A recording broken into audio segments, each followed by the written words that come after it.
Hola, ¿qué tal? Y bienvenidos todos a un nuevo vídeo de este curso de Derecho Constitucional del grado en Seguridad de ISEN. Hoy empezamos el tema 5, el gobierno. Al gobierno dedica la Constitución su título cuarto, bajo el epígrafe del gobierno y la administración, tal y como tenéis en pantalla. Nuestro Estado constitucional y las democracias constitucionales modernas están basadas en la conocida separación de poderes, normalmente establecida en tres grandes ramas.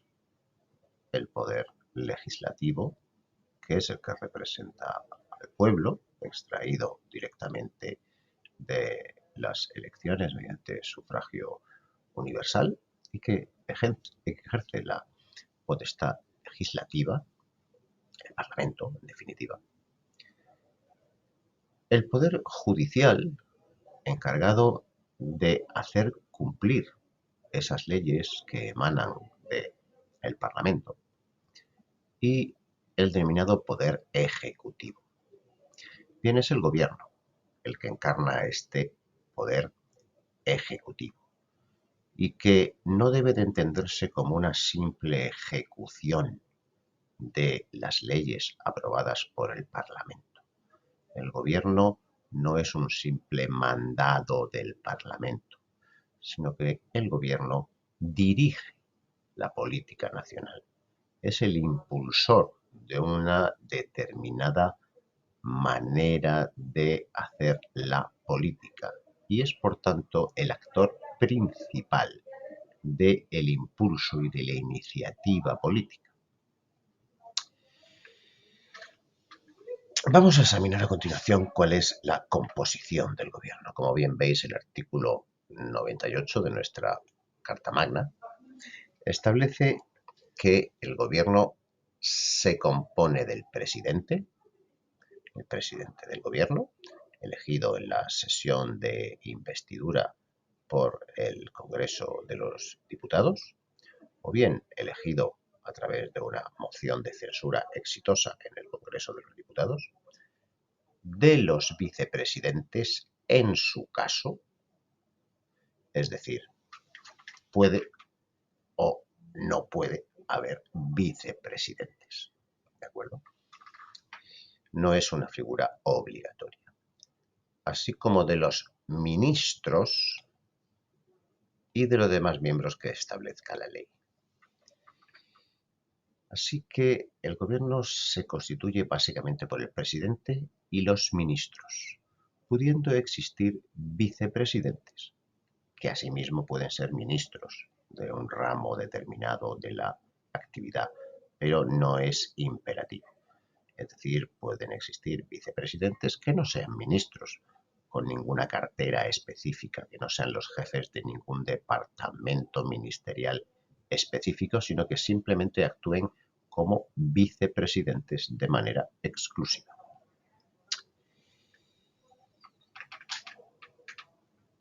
El gobierno se compone de estas personas desde el punto de vista de los individuos, pero al gobierno también le denominamos el Consejo de Ministros, porque estas personas, el presidente, los vicepresidentes en su caso y los ministros, cuando se reúnen en el denominado Consejo de Gobierno o Consejo de Ministros. Es este, por lo tanto, un órgano pluripersonal y que adopta las decisiones de manera colegiada. ¿Qué quiere decir colegiada? Bien, la Constitución no establece que necesariamente el Consejo de Ministros deba de aprobar, por ejemplo, los decretos ley o los reales decretos de una determinada manera o con una especial régimen de mayorías simples, absolutas, reforzadas a 2/3 o como sea. El Consejo de Ministros actúa bajo el principio del consenso, es decir, no se efectúan necesariamente votaciones acerca de cuáles son las decisiones que emanan del Consejo de Ministros. Se entienden que las decisiones aprobadas en el Consejo de Ministros son aprobadas por todos los ministros, porque todos ellos responden solidariamente de la acción de gobierno. Lo que ha de hacer un ministro en el caso de que no esté de acuerdo con una determinada reglamento, con un determinado decreto ley o con una actuación política del Consejo de Ministros es simplemente presentar su dimisión. Vamos a examinar a continuación la figura del presidente. El artículo 98, en el punto segundo, dice que el presidente dirige la acción del gobierno. Es decir, el presidente es el director, el actor principal en la dirección política del Consejo de Ministros. Y ello es así porque, como veremos posteriormente, es el presidente el encargado de elegir, de seleccionar los miembros del Consejo de Ministros y de atribuirles a cada uno de ellos una serie de responsabilidades ministeriales, si bien son formalmente nombrados por el rey. Además, se encarga de coordinar las funciones de los demás miembros del mismo, sin perjuicio de la competencia y responsabilidad directas de estos en su gestión. Es decir, el presidente coordina también a los distintos ministros, cosa que puede ser fácil, por ejemplo, en consejos de ministros de carácter monocolor, es decir, cuando todos son de un partido, pero que puede revestir una cierta dificultad cuando los gobiernos están sustentados por una coalición de partidos políticos. Bien, pues a continuación vamos a examinar las notas características, en primer lugar, del presidente del Consejo de Gobierno, del Consejo de Ministros, y posteriormente de los ministros. Como hemos dicho, el presidente del Consejo de Ministros es un miembro más del gobierno. No tiene un voto de calidad atribuido por la Constitución en las deliberaciones del Consejo de Ministros, sino que tiene un papel de dirección. Y ese papel de dirección le viene conferido por su superioridad con respecto al resto de los integrantes del Consejo de Ministros. Esa superioridad viene derivada directamente de la investidura, de la confianza que el Parlamento deposita en la persona del presidente de manera exclusiva mediante la sesión de investidura para que éste configure el gobierno.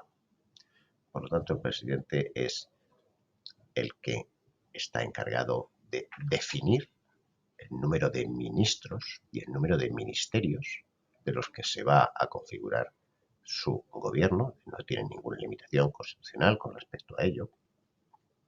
Es el encargado de seleccionarlos, de elegirlos personalmente en base a su confianza sobre la persona del elegido, la persona del futuro ministro, y asimismo es el encargado de designar a estos vicepresidentes que eventualmente pueden formar parte del Consejo de Ministros. Además, dirige e impulsa la acción del gobierno, como hemos visto en este punto segundo del artículo 98. Y por último, residen en él o es el encargado de ejercer unas determinadas funciones constitucionales claves. Y esas funciones constitucionales claves son la disolución del Parlamento. El presidente tiene la potestad de disolver las Cortes Generales cuando lo estime pertinente dentro de los 4 años del mandato parlamentario. Y es el único habilitado para presentar ante el Congreso de los Diputados la cuestión de confianza, de la cual depende la continuidad del gobierno y de él como presidente. Por supuesto, el presidente del Consejo de Ministros separa libremente a los ministros a su libre discrecionalidad, si bien la separación formal, igual que el nombramiento, le corresponden al rey.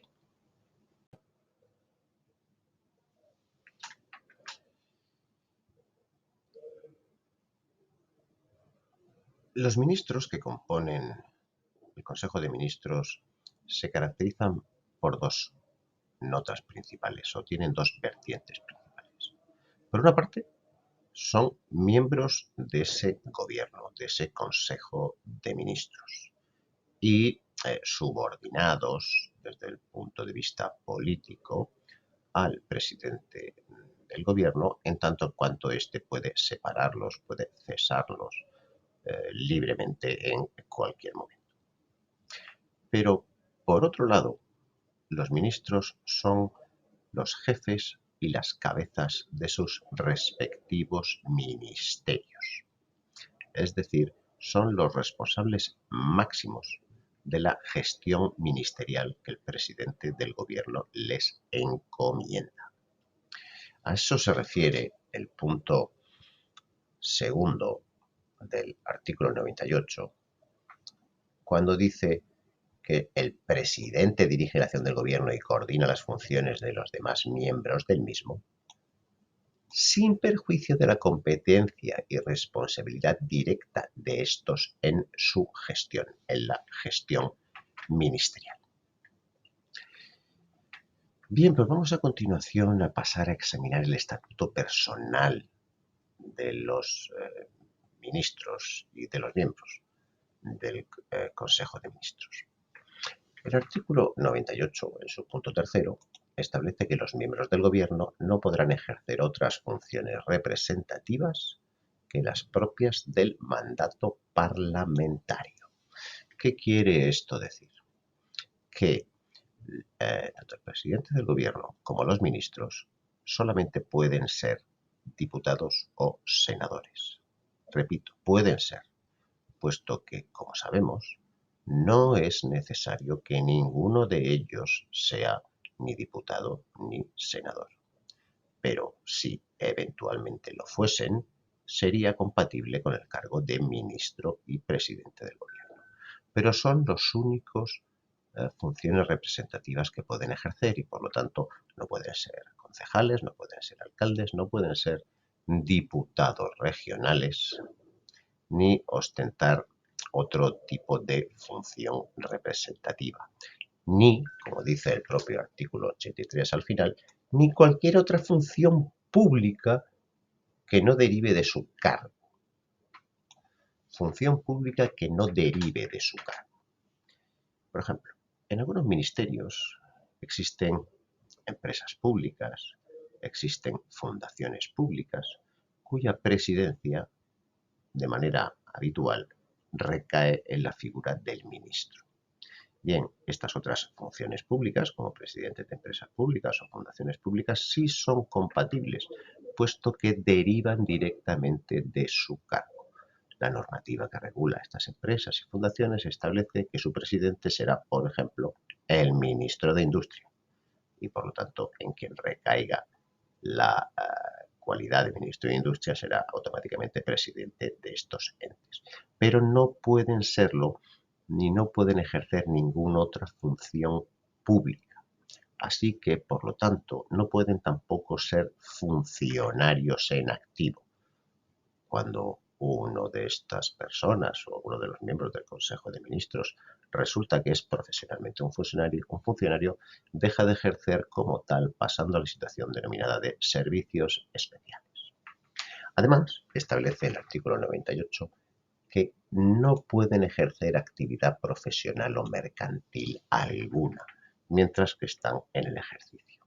Es decir, no pueden tener ningún tipo de actividad en el sector privado.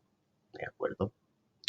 Esta limitación se ha visto actualmente ampliada, no por la Constitución, pero sí por otras leyes que se han dictado posteriormente, de manera que este impedimento o esta prohibición de ejercer actividad profesional o mercantil se extiende incluso una vez finalizado el mandato del presidente y de los ministros, para evitar lo que se ha venido a denominar las puertas giratorias. Es decir, ministros, presidentes, que una vez que han finalizado su mandato automáticamente se integran como consejeros, directores generales de grandes empresas multinacionales, etcétera, etcétera, que normalmente tienen mucha vinculación con contratos públicos o con el sector público y que habían levantado enormes suspicacias, en tanto en cuanto podía entenderse que estos nombramientos del sector privado podían ser premios, remuneraciones por servicios prestados por los ministros o los presidentes del gobierno durante el ejercicio de su cargo público. Otra de las notas características de este estatuto personal del presidente y de los ministros es el de su responsabilidad penal. A ello se refiere muy particularmente el artículo 102 de la Constitución, que establece que la responsabilidad criminal, es decir, penal, del presidente del gobierno y de los demás miembros del gobierno será exigible en su caso ante la Sala de lo Penal del Tribunal Supremo. Esto se denomina aforamiento. Solamente el Tribunal Supremo puede juzgar las causas criminales de los miembros del Consejo de Ministros. Adicionalmente, y de manera similar a como vimos cuando examinamos el tema de las Cortes Generales, existe para los miembros del Consejo de Ministros también un sistema de suplicatorio especial. Recordemos que cuando hablábamos de las Cortes Generales establecíamos que para el procesamiento de los diputados y senadores era previamente necesario que aquellos órganos jurisdiccionales, órganos de la justicia, que fuesen a iniciar el procesamiento solicitasen a las cámaras la autorización mediante el denominado suplicatorio. Bien, pues en el caso del Consejo de Ministros, esto también tiene una especial aplicación, porque según el inciso segundo de ese artículo 102, si la acusación criminal que se efectúa contra ellos fuera por traición, delito de traición, o por cualquier delito contra la seguridad del Estado, en el ejercicio de las funciones, evidentemente, solo podrá ser planteada esta acusación por iniciativa de la cuarta parte de los miembros del Congreso y con la aprobación de la mayoría absoluta del mismo. Es decir, para este tipo de delitos contra el Estado, el Poder Judicial no puede iniciar el procesamiento de los miembros del Consejo de Ministros si no se aprueba por mayoría absoluta de los miembros del Congreso, a iniciativa al menos de la cuarta parte de los mismos. Además, se establece que si resultasen eventualmente condenados por alguno de estos delitos o por cualquier delito con responsabilidad criminal, la prerrogativa real de gracia, es decir, el indulto, no será aplicable a estas personas en los supuestos del artículo 102. Bien, vamos a examinar a continuación el cese de el gobierno, la finalización de su mandato y el denominado gobierno en funciones. A él se refiere el artículo 101. El gobierno se forma una vez investido de la confianza parlamentaria el presidente del gobierno, cuando éste nombra o designa a los miembros de su gabinete, son nombrados por el rey y prestan el correspondiente juramento. Pero ¿cuándo acaba la vigencia? ¿Cuándo acaba el mandato de los miembros del Consejo de Gobierno? Pues el artículo 101 establece que el gobierno cesa en diversos supuestos. El primero es tras la celebración de elecciones generales. El día de las elecciones generales, el gobierno cesa en sus funciones. Si bien, como veremos posteriormente, mantiene lo que se llama el gobierno en funciones, que puede dedicarse solamente a la gestión administrativa ordinaria del Estado. También cesa en los casos de pérdida de la confianza parlamentaria, es decir, moción de censura o la cuestión de confianza que fracasa. También cesa por dimisión o por fallecimiento del presidente.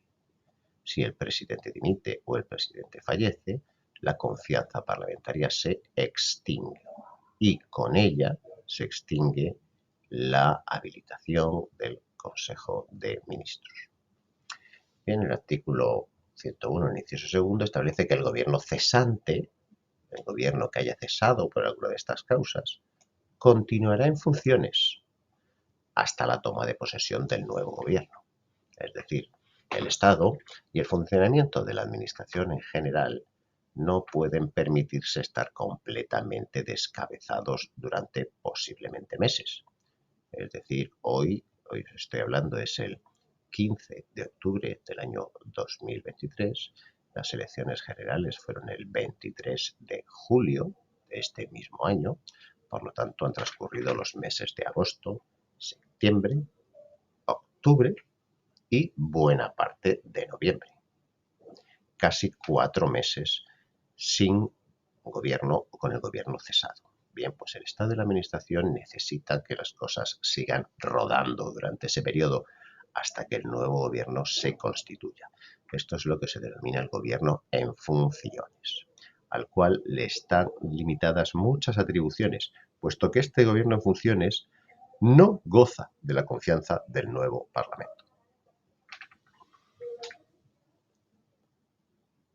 Bien, a continuación vamos a examinar las funciones del gobierno. Lo primero que debemos recordar es que el gobierno, como poder ejecutivo, no se limita solamente a ejecutar la voluntad de las Cortes Generales plasmada en forma de leyes. Antes, al contrario, en nuestro sistema constitucional el gobierno es el actor principal de la actividad política y, por lo tanto, a él corresponde impulsar la actividad política y legislativa de las cámaras. Es el gobierno quien quiere hacer determinadas cosas y para ello necesita el concurso de las Cortes Generales. Nuestra Constitución no quiere que gobierne el Parlamento y que ejecute el gobierno, sino que el gobierno sea el que efectivamente gobierne con el concurso necesario del Parlamento mediante el ejercicio de la potestad legislativa del mismo. Las funciones del gobierno, por lo tanto, son muy amplias y están extendidas y distribuidas a lo largo del texto constitucional. No es objeto de esta asignatura entrar en un análisis pormenorizado de las múltiples funciones del gobierno. Así que nos vamos a limitar a establecer una básica clasificación de las mismas, para lo cual emplearemos o acudiremos al artículo 97 de la Constitución. El artículo 97 establece que el gobierno dirige la política interior y exterior, la administración civil y militar, la defensa del Estado, ejerce la función ejecutiva y la potestad reglamentaria de acuerdo con la Constitución y las leyes. Por lo tanto, podemos centrar sus funciones básicamente en política, tanto interior como exterior. Política con mayúsculas, es decir, la dirección política de toda la comunidad, tanto en su ámbito interno como en sus relaciones con otros países de su entorno. Asimismo, dirige la administración civil y militar, es decir, dirige a los funcionarios que conforman esa administración, tanto los funcionarios, por ejemplo, de los cuerpos y fuerzas de seguridad del Estado, los funcionarios del Ministerio de Justicia, los funcionarios de Hacienda, de la Inspección de Trabajo, aduanas, etcétera, etcétera, etcétera. Le corresponde también la dirección de la administración militar y la defensa del Estado, ¿vale? Es decir, es el gobierno el que dirige tanto el Ministerio de Defensa como a los funcionarios que forman parte de las Fuerzas Armadas. Y por último, le corresponde también la potestad reglamentaria, ¿vale? Igual que a las Cortes le corresponde la potestad legislativa de dictar leyes, al gobierno le corresponde la potestad reglamentaria. Ya hablamos de ella cuando estuvimos hablando de las fuentes del derecho constitucional. Es decir, la potestad de dictar reglamentos, que son normas jurídicas de obligado cumplimiento, pero que tienen un rango inferior a la ley. Están supeditadas a la ley y no pueden en ningún caso contradecirla. Y dentro de esos reglamentos, ya lo vimos en su momento, pero es bueno aquí volver a recordarlo, hay distintos niveles, distintas jerarquías, siendo la jerarquía superior el decreto, que es un reglamento dictado por todo el gobierno, aprobado por el Consejo de Ministros. Y luego, por debajo de los decretos, tenemos las órdenes ministeriales, que son los reglamentos que cada ministro, como cabeza de su departamento ministerial, dicta en materias específicamente establecidas dentro de su ámbito de competencia como ministro. Muy bien, pues con esto finalizamos el tema del gobierno. Nos vemos en el próximo tema.